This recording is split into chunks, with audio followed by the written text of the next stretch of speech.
Salut à tous, on se retrouve aujourd'hui pour la deuxième partie de cette rétrospective sur l'univers cinématographique Marvel, dans laquelle il sera question de la phase 2, mais aussi de la phase 3.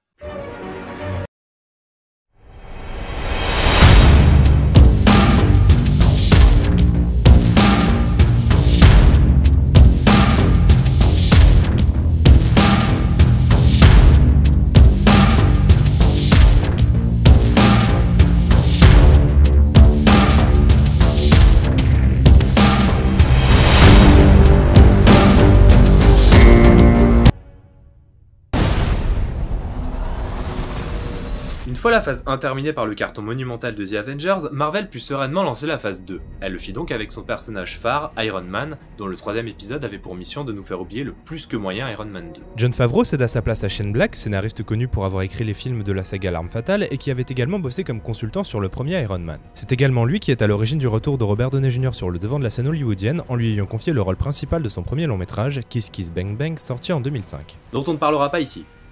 Parce que c'est carrément pas le sujet en fait. Shane Black annonça rapidement ses intentions de faire un film différent plutôt que de répéter le schéma classique du héros en armure qui combat un méchant en armure. Il souhaitait mettre le personnage de Tony à l'épreuve, le privant de son armure et de ses ressources habituelles pendant une bonne partie du film. Une approche qui ne fut pas sans rappeler celle de The Dark Knight Rises. Dont on a déjà parlé.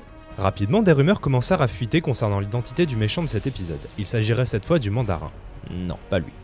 Voilà. Pour faire court, le Mandarin est un personnage iconique de l'univers Marvel qui est à Iron Man ce que le Joker est à Batman. Et c'est l'excellent acteur Ben Kingsley qui fut engagé pour l'interpréter. Le tournage débuta en mai 2012, soit pile au moment où The Avengers cartonnait dans le monde entier. Concernant l'histoire, Black et son co-scénariste Drew Pearce choisirent d'adapter la série de comics Extremis publiée en 2005. Et autant dire que les fans attendaient avec grande impatience ce nouvel opus, rien que pour voir le Mandarin prendre vie au cinéma, qui plus est sous les traits d'un acteur tel que Ben Kingsley. Et les bandes annonces furent plus que prometteuses, nous présentant un Mandarin assez impressionnant et dont la seule voix parvenait à nous coller des frissons.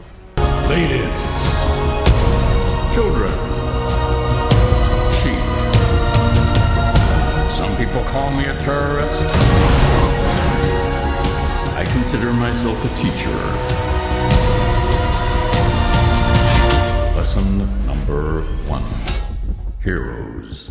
There is no such thing. On retrouve donc Tony quelques mois après les événements de The Avengers, mais il va mal. Il est devenu insomniaque, traumatisé par son voyage cosmique et passe ses nuits à concevoir de nouvelles armures. C'est là que le Mandarin fait son apparition en revendiquant une série d'attentats à la bombe dans tous les États-Unis. Et face au Mandarin, les États-Unis ont peur. Lorsqu'un de ces attentats manque de peu de tuer Happy Hogan, Tony décide de réagir en provoquant le Mandarin et en lui donnant son adresse personnelle à la télé. Putain, mais il est con ou quoi lui? Et ce qui devait arriver t'arriva. Tony survit à l'attaque et se retrouve malencontreusement dans le Tennessee où il va mener sa petite enquête sur le Mandarin avec l'aide de Harley, un gamin génial qui lui ressemble beaucoup et sans son armure dont la batterie est à plat. Ouais, ce genre de choses arrive même à Iron Man. Après de nombreuses péripéties, Tony arrive finalement au QG du Mandarin et... Attention, ça va spoiler, je t'aurais prévenu gamin. Et là, c'est le drame. Le Mandarin est en fait un imposteur travaillant pour un dénommé Aldrich Killian, joué par Guy Pearce. Ces attentats à la bombe sont en fait les résultats du programme Extremis visant à guérir les personnes souffrant de mutilation, ce qui permettrait par exemple de faire repousser un bras. Mais quel est donc le rapport avec des explosions, vous allez me dire? Question tout à fait légitime et pertinente. En fait, c'est pas vraiment au point, et ceux qui ne supportent pas le traitement explosent. C'est aussi simple que ça, Jamy.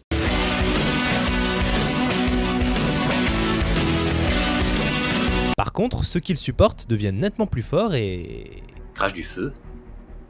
Ok, crash du feu donc.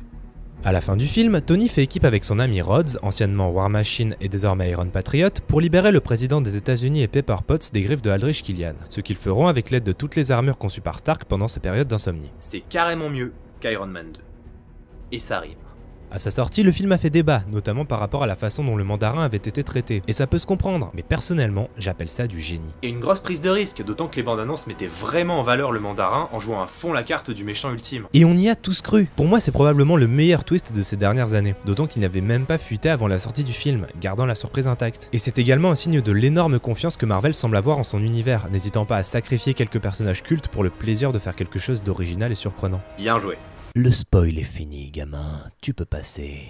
À part ça, le film rattrape vraiment les erreurs du deuxième volet en se concentrant sur l'essentiel, c'est-à-dire Stark, et Shane Black fait preuve d'une belle maîtrise dans sa mise en scène, le climax étant une pure réussite, pas loin de rivaliser avec la bataille de New York à la fin de The Avengers. Quant au scénario, il est ultra efficace, donnant à Iron Man un petit côté thriller d'espionnage sans perdre de vue le grand spectacle ni l'humour inhérent au personnage, et se donnant pour mission de sans cesse surprendre ses spectateurs. Et la séquence post-générique reste également dans cette optique. Le film est raconté par la voix off de Stark, et à la fin du générique, générique, on apprend qu'il raconte tout ça à Bruce Banner, ce qui est un clin d'œil plutôt sympa. Concernant le box-office, il parvint lui aussi à dépasser le milliard de dollars, ce qui fit de lui le deuxième sur le podium, juste derrière The Avengers. 6 mois plus tard, le deuxième film de la phase 2 débarquait sur les écrans.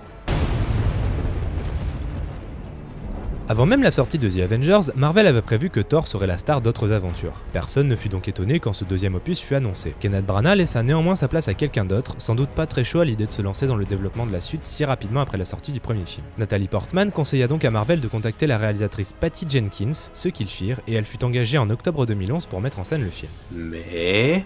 2 mois plus tard, elle quitta le projet suite à des différends artistiques. C'est finalement Alan Taylor, réalisateur ayant travaillé sur de nombreuses séries télé telles que Lost, 6 Feet Under, Les Sopranos et surtout Game of Thrones, qui fut officiellement retenu pour diriger Thor, le monde des ténèbres. Il est également le réalisateur du prochain Terminator prévu pour juillet prochain. À son arrivée sur le projet, il avait de nombreuses idées concernant le traitement visuel d'Asgard. En effet, il ne cache pas avoir détesté le rendu visuel du précédent film et s'est donc donné pour mission de remédier à cela. Et il faut avouer qu'il a effectivement grandement modifié le rendu des décors. Le film prendrait place directement après The Avengers et expliquerait ce qu'est devenu Loki, ramené à Asgard par Thor à la fin de ce dernier. C'est le Britannique Christopher Eccleston, vu notamment dans 28 jours plus tard, un des meilleurs films au monde de tous les temps de la galaxie de l'univers de la vie, qui fut choisi pour interpréter le méchant du film, Malekith. Le tournage débuta en septembre 2012 pour une sortie prévue en novembre 2013. L'intrigue du film repose sur l'Éther, une des 6 pierres d'infinité dont le Tesseract fait partie. Malekith, l'elfe noir, cherche à utiliser son immense pouvoir pour plonger l'univers dans les ténèbres. Mais pourquoi tu veux faire ça ? Ce sera donc l'occasion pour Thor de retrouver Jane, apparemment très heureuse de le revoir. Ou pas. Après que Malekith ait attaqué Asgard et tué Frigga, la mère de Thor, ce dernier n'a d'autre choix que de faire équipe avec son frère Loki pour empêcher Malekith et son armée d'elfes noirs, également appelés Teletubbies maléfiques, il y a le mal dans leurs yeux, de mettre la main sur l'Éther. Bon, pour résumer vite fait, Thor 2 est bancal, mais pas mauvais. Le problème de cet épisode, c'est son manque d'envergure, qui est sans doute dû à sa durée très courte, 1h35. Certains événements paraissent expédiés, comme le climax qui doit durer 5 minutes à tout casser. C'est à se demander si Marvel n'a pas procédé à d'énormes coupes pendant le montage du film. Et non, je ne parle pas de coupe de cheveux.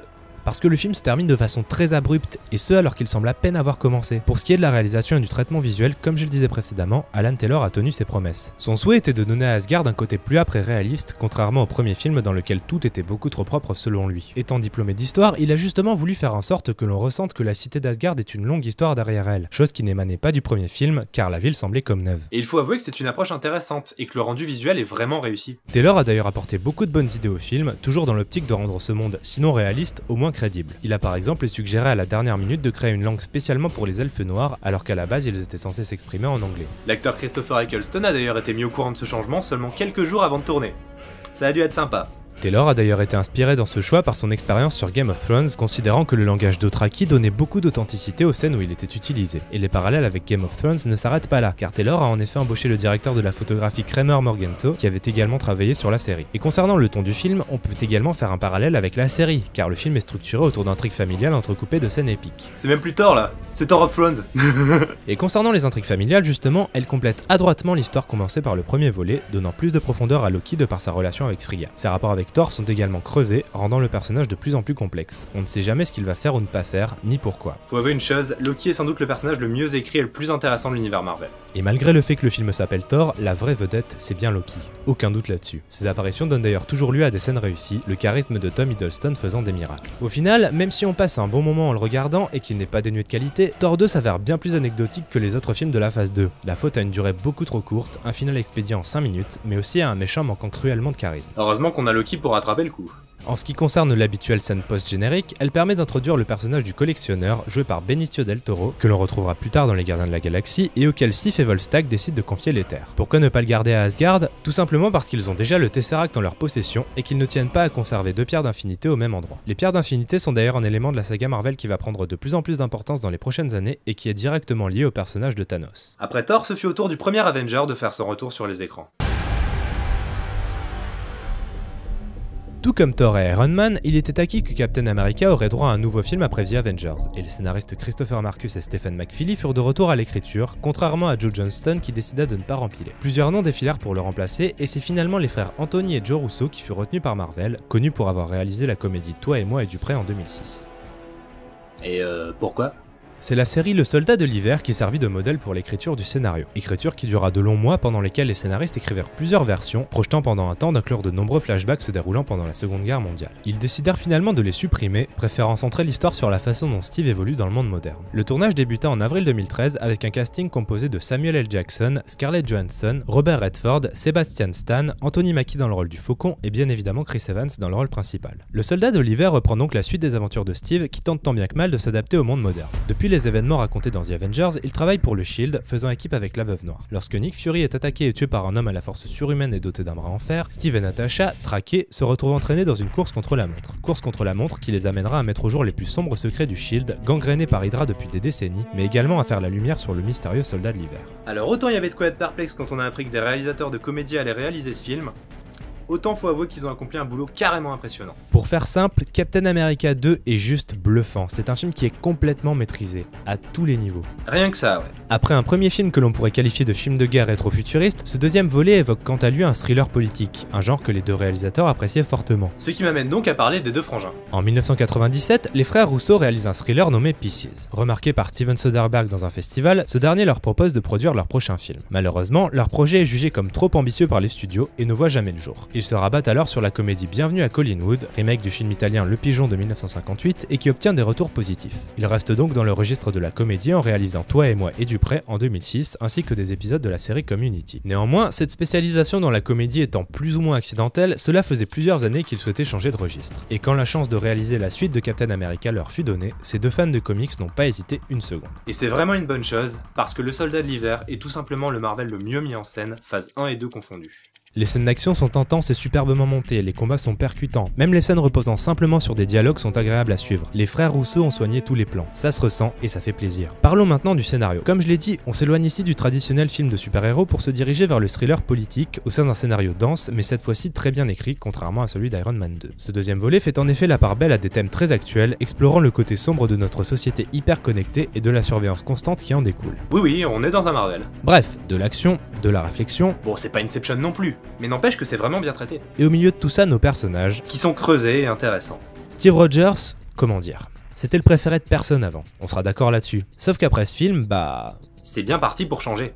Captain America est devenu cool, c'est officiel, on sent dès la première scène que le personnage a évolué, mûri, et son style de combat également, désormais beaucoup plus brutal. Pour ma part, c'est vraiment dans ce film que j'ai découvert la puissance du personnage. En ce qui concerne la Veuve Noire, elle hérite enfin d'un rôle de premier plan, et le personnage n'a jamais été aussi intéressant. Bref, entre sa mise en scène parfaite, son scénario extrêmement bien construit et sans temps mort, ses personnages vraiment intéressants et ses thèmes actuels, ce film est une réussite totale, qui se donne même le luxe d'avoir des répercussions extrêmes sur tout l'univers Marvel. La séquence post-générique nous permet de faire la connaissance de personnages qui joueront un rôle important dans Avengers 2, à savoir le baron Wolfgang von Strucker, joué par Thomas Kretschmann, et les jumeaux Quicksilver ou Vif-Argent, joué par Aaron Taylor-Johnson, et Scarlet Witch, ou la sorcière rouge, jouée par Elizabeth Olsen. Mais ça ne veut pas dire pour autant que le Marvel suivant est Avengers 2.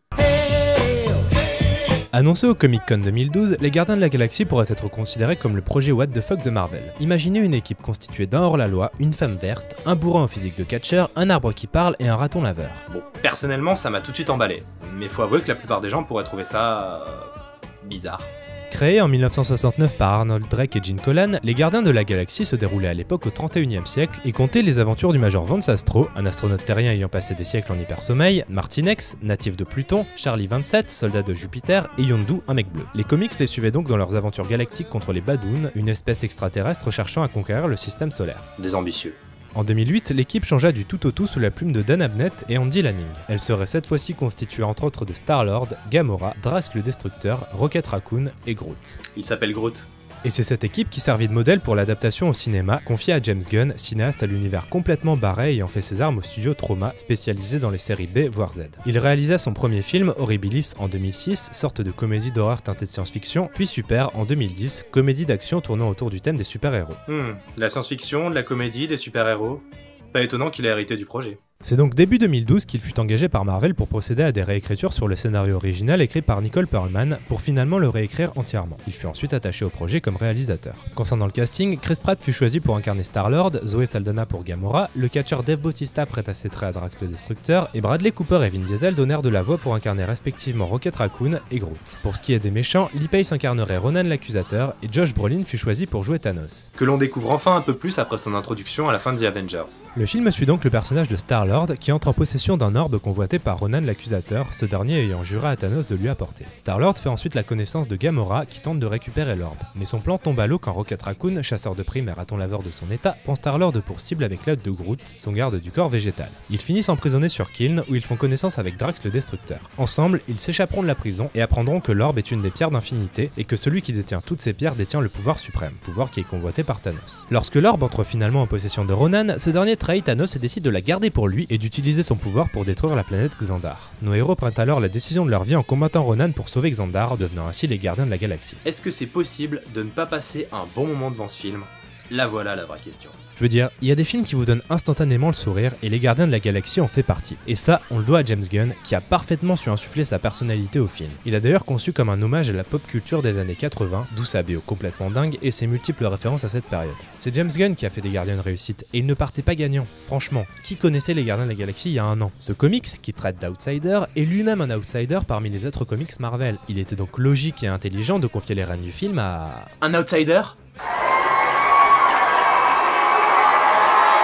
C'est exactement ça. James Gunn est un réalisateur de films trash à petit budget. C'est quelqu'un qui n'aurait jamais été approché par un gros studio pour réaliser un blockbuster. Mais comme Marvel c'est Marvel, et que Marvel vous emmerde, et bah ils l'ont engagé pour tourner un film sur un raton laveur et un arbre qui parle. Entre autres. Et au final, ça a cartonné. Et ce grâce à des personnages tous plus attachants les uns que les autres. Même Groot, qui se contente pourtant de dire 3 mots tout le long du film. Mention spéciale à Rocket, dont la forte personnalité en a directement fait un de mes personnages préférés, tout Marvel confondu. En plus de ça, l'humour est omniprésent, donnant lieu à un film ultra décalé, comme s'il était conscient de sa propre étrangeté, il s'en amuse en devenant une sorte de comédie de science-fiction. Et le grand spectacle n'est pas en reste pour autant, le film étant bourré d'action et prenant place dans des décors vraiment réussis, au visuel assez bluffant de réalisme. Bref, les Gardiens de la Galaxie est tout simplement le Marvel le plus fun, devant lequel vous allez passer un excellent moment aux côtés de personnages tous plus attachants les uns que les autres.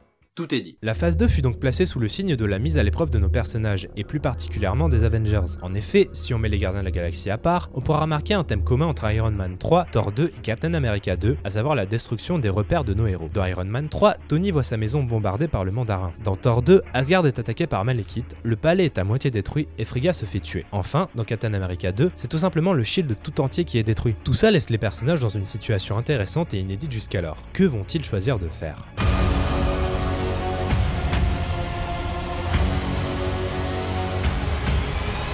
Dans quelques semaines, nous aurons la réponse à cette question via la suite très attendue de The Avengers, sous-titrée Age of Ultron ou l'ère d'Ultron. Dans cette suite, les Avengers vont faire équipe pour combattre Ultron, un robot créé par Tony qui va vite devenir indépendant et décider que l'humanité doit mourir. Mais il m'a l'air très sympathique cet Ultron. À la vue des bandes annonces, on peut s'attendre à un film aux enjeux vraiment énormes et à des scènes d'action complètement dingues, notamment un combat entre Hulk et une armure de Tony assez épique. Et le retour de Joss Whedon ne peut augurer que du bon, d'autant qu'il a l'air de s'être vraiment amélioré d'un point de vue visuel. Bref, personnellement, je courrais le voir au cinéma dès sa sortie, soit le 22 avril prochain chez nous.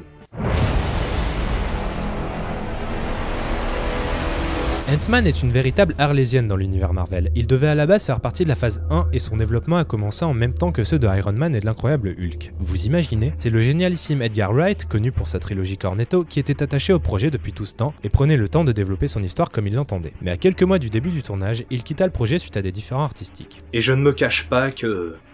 j'ai beaucoup pleuré en apprenant cette nouvelle. Le film arriva donc entre les mains de Peyton Reed, connu pour avoir réalisé la comédie Yes Man. Sans doute un signe. Bon, au final, la bande-annonce est plutôt sympa, mais je peux pas m'empêcher de penser que quoi qu'il arrive, Edgar Wright aurait fait mieux. Mais bon, je lui laisse quand même sa chance. On découvrira donc son histoire en juillet prochain, histoire qui conclura la phase 2 de l'univers cinématographique Marvel. Cette rétrospective ne serait pas complète si je ne citais pas également les séries télé développées par Marvel comme Agents of S.H.I.E.L.D. ou Agent Carter. Agents of S.H.I.E.L.D. se déroule en parallèle de la phase 2 et suit une équipe menée par Coulson dans diverses missions. C'est franchement long à démarrer, mais j'avoue qu'après la première moitié de la saison 1, j'ai plutôt bien accroché. D'autant que certains épisodes se passent en parallèle des films. Autant vous dire que les épisodes liés à Captain America 2 sont donc vraiment très intéressants. Donc si vous êtes fan de la saga, vous pouvez vous y mettre, parce que c'est un bon complément et donc un excellent moyen d'en savoir plus sur cet univers. Concernant Agent Carter, qui se déroule juste après le premier Captain America, la série est diffusée depuis quelques semaines et je n'y ai pas encore jeté un œil. Mais j'ai eu des échos plutôt positifs et je pense donc que ça doit être assez sympa. Allez, comme je suis sympa, je vous dirai ce que j'en ai pensé sur la page Facebook. Mais c'est bien parce que c'est vous. D'autres séries sont prévues comme Daredevil et Jessica Jones qui devraient respectivement être diffusées en avril et dans le courant de l'année, et sinon Iron Fist, Luke Cage et The Defenders sont en projet. De quoi étendre encore plus l'univers Marvel. Voyons maintenant ce que nous réservent les prochains films.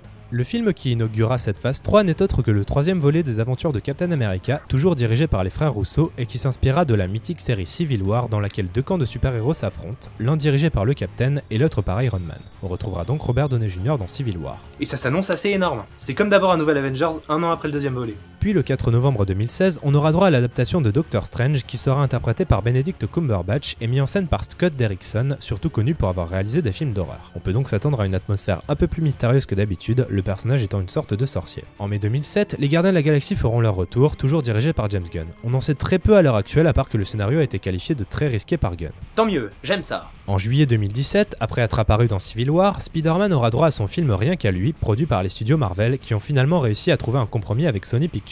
Longue histoire d'ailleurs. Après avoir été déçu des résultats de The Amazing Spider-Man 2, que j'ai personnellement beaucoup aimé, Sony a en effet accepté de travailler avec Marvel pour repartir une nouvelle fois à zéro avec le personnage et pouvoir l'incorporer dans l'univers Marvel. Puis le 3 novembre 2017, c'est le troisième volet de Thor qui arrivera sur nos écrans, à savoir Thor Ragnarok. Là-dessus non plus, pas vraiment d'infos à se mettre sous la dent, si ce n'est que le casting d'origine devrait bien évidemment faire son retour. Puis le 4 mai 2018 sortira Avengers Infinity War Partie 1, qui devrait être le film Avengers ultime dans lequel tous les personnages se réuniront pour combattre Thanos, qui a finalement mis la main sur toutes les pierres d'infinité. Le film ne sera apparemment pas réalisé par Joss Whedon, mais par les frères Russo. Je trouve personnellement que ce serait une excellente chose, mais il faudrait que Whedon reste au moins en tant que scénariste. En juillet 2018, le personnage de Black Panther sera adapté et interprété par Chadwick Boseman, qui aura déjà fait une apparition dans Civil War. Super-héros originaire d'Afrique centrale, Black Panther a pour caractéristique des sens décuplés, un peu comme Captain America, ce qui en fait un adversaire redoutable. Puis en novembre 2018, c'est Captain Marvel qui aura droit à son film, ce qui ajoutera un peu de féminité à la saga. Les dernières rumeurs évoquent Angelina Jolie à la réalisation et Emily Blunt en personnage principal. Mais rien d'officiel, donc ne nous emballons pas. En mai 2019 sortira Avengers Infinity War Partie 2, puis en juillet ce sera au tour des Inhumains d'être adaptés pour conclure cette phase 3. Bref, avec un univers en constante expansion et comptant bon nombre d'inconditionnels, on peut dire que les studios Marvel ont réussi leur pari haut la main, proposant des films fun et divertissants, et qui ne prennent pas leurs spectateurs pour des cons, mais qui, au contraire, se donnent pour mission principale de leur faire plaisir. Cette entreprise a également servi de modèle à Warner qui compte développer son propre univers DC Comics, commencé avec Man of Steel et qui décollera véritablement ou pas dans un an avec Batman v Superman Dawn of Justice. Maintenant, est-ce un effet de mode ? Les gens vont-ils se lasser de cette profusion de super-héros ? Seul l'avenir nous le dira, mais personnellement, tant que la qualité sera au rendez-vous, j'y serai également. Bon je crois que j'ai fait le tour du sujet. Merci d'avoir regardé cette vidéo, n'hésitez pas à vous abonner à la chaîne et à laisser un petit commentaire si cette vidéo vous a plu ou si elle ne vous a pas plu, on pourra discuter. N'hésitez pas non plus à venir faire un petit tour sur la page Facebook de la chaîne. Quant à moi, je vous dis à bientôt. Salut!